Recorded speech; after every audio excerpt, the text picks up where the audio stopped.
Toll tax ਨੂੰ ਲੈ ਕੇ ਕੇਂਦਰੀ ਮੰਤਰੀ ਨਿਤਿਨ ਗਡਕਰੀ ਨੇ ਵੱਡਾ ਐਲਾਨ ਕੀਤਾ ਹੈ। ਨਿਤਿਨ ਗਡਕਰੀ ਨੇ ਕਿਹਾ ਕਿ 2026 ਦੇ ਅੰਤ ਤੱਕ AI ਆਧਾਰਿਤ ਡਿਜੀਟਲ ਟੋਲ ਕਲੈਕਸ਼ਨ ਲਾਗੂ ਹੋਏਗਾ। ਟੋਲ ਪਲਾਜ਼ਿਆਂ ਤੇ ਵਾਹਨ ਚਾਲਕਾਂ ਨੂੰ ਉਡੀਕ ਹੁਣ ਨਹੀਂ ਕਰਨੀ ਪਵੇਗੀ। 80 ਦੀ ਸਪੀਡ ਤੇ ਲੰਘਦਿਆਂ ਵੀ ਟੋਲ ਕੱਟਿਆ ਜਾਏਗਾ।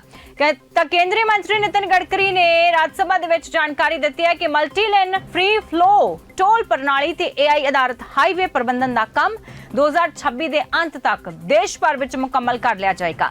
ਇਹਨਾਂ ਤਕਨੀਕਾਂ ਦੇ ਲਾਗੂ ਹੋਣ ਤੋਂ ਬਾਅਦ टोल प्लाजिया ते वाहन चालकां नूं उड़ीक नहीं करनी पवेगी। प्रश्नकाल दौरान सवालों का जवाब दिंदियां होया सड़की आवाजाही मंत्री नितिन गडकरी ने कहा कि यह नवी तकनीक आर्टिफिशियल इंटैलीजेंस ते आधारित होएगी, जिस नाल 1500 करोड़ रुपए दे तेल दी बचत होएगी ते सरकारी मालीए विच 6000 करोड़ रुपए दा वाधा होएगा। गडकरी ने सदन दे विच कहा कि multi lane free flow toll एक बहुत वधिया सहूलत है। पहला टोल भरन दे लई 3 तो 10 मिनट लगदे सी, फिर फास्टैग करने समा घट के 60 सैकेंड जां उस तो भी घट रह गया, जिस नाल साडी आमदन विच घट्टो घट 5000 करोड़ रुपए दा वाधा होया। हुण फास्टैग दी जगह MLFF आउण तो बाद कारां 80 किलोमीटर प्रति घंटा दी रफ्तार नाल टोल पार कर सकणगियां ते किसे नूं भी रोकिया नहीं जाएगा। उन्होंने अगे कहा कि साडी कोशिश उड़ीक समय नूं 0 मिनट करन दी है, जिस विच सैटेलाइट AI अते फास्टैग राहीं नंबर प्लेट दी पछाण कीती जाएगी। एक बार यह काम पूरा हो जाण ते टोल चोरी खत्म हो जाएगी ते लोकां नूं टोल प्लाज़ियां ते रुकण दी कोई लोड़ नहीं पवेगी। उन्होंने स्पष्ट किया है कि नवीं तकनीक नाल लोकां नूं यकीनी तौर ते मदद मिलेगी ते यात्रा दा समा भी घटेगा। That in India we pay road and infrastructure cess on the purchase of a vehicle.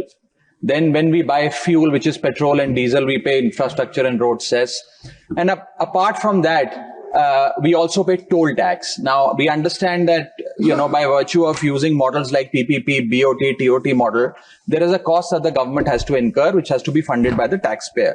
But sir, इतना पैसा देने के बाद दो चीजें हम चाहते हैं कि मिले। एक की सड़क अच्छी हो, लेन डीमार्किंग हो, पॉट होल्स ना हो, स्मूथ सड़क हो, और दूसरा सीमलेस कनेक्टिविटी। लेकिन देखा यह जाता है, बस मैं सवाल पूछ रहा हूं सर, देखा यह जाता है कि जब टोल पॉइंट पर पहुंचते हैं तो कंजेशन होती है और उसके चलते 15, 20 मिनट, 40 मिनट, 50 मिनट तक गाड़ियों को खड़ा होना पड़ता है, जिसकी fuel cost, opportunity cost waste होती है।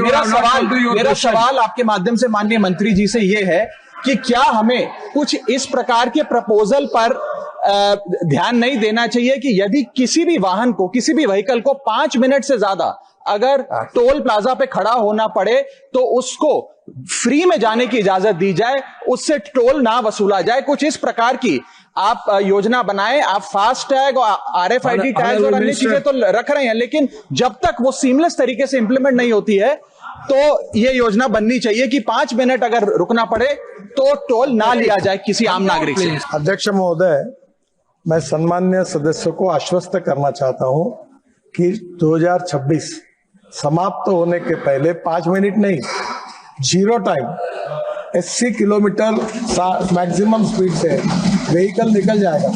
यहाँ डायरेक्ट ऐसे पाइप की एंट्री होगी और बड़ा रोड होगा, गाड़ी निकल जाएगी, पता भी नहीं चलेगा रोड जैसा।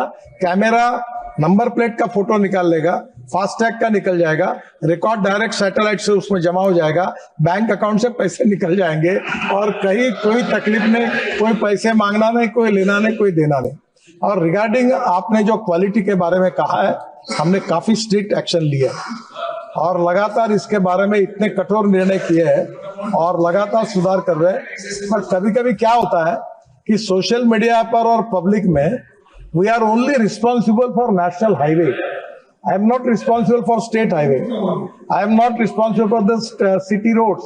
I am not responsible for the rural roads. But I am only responsible for national highway. Many times इनके फोटो आकर फिर हमारे नाम पर बोलते कि ये कब होगा। जब हम इंक्वायरी करते तो 70% ऐसी बातें आती है कि जिसका हमारे साथ कोई संबंध नहीं। और जहां तक नेशनल हाईवे में क्वालिटी की बात है, मैं आपको बताना चाहता हूं कि हम इसके बारे में इतने अनेक अभी हमने लेटेस्ट निर्णय किया है कि जो कॉन्ट्रैक्टर ठीक काम नहीं करेगा उसको 2 साल तक हम डिबार कर देंगे, तो कोई टेंडर नहीं भर सकेगा।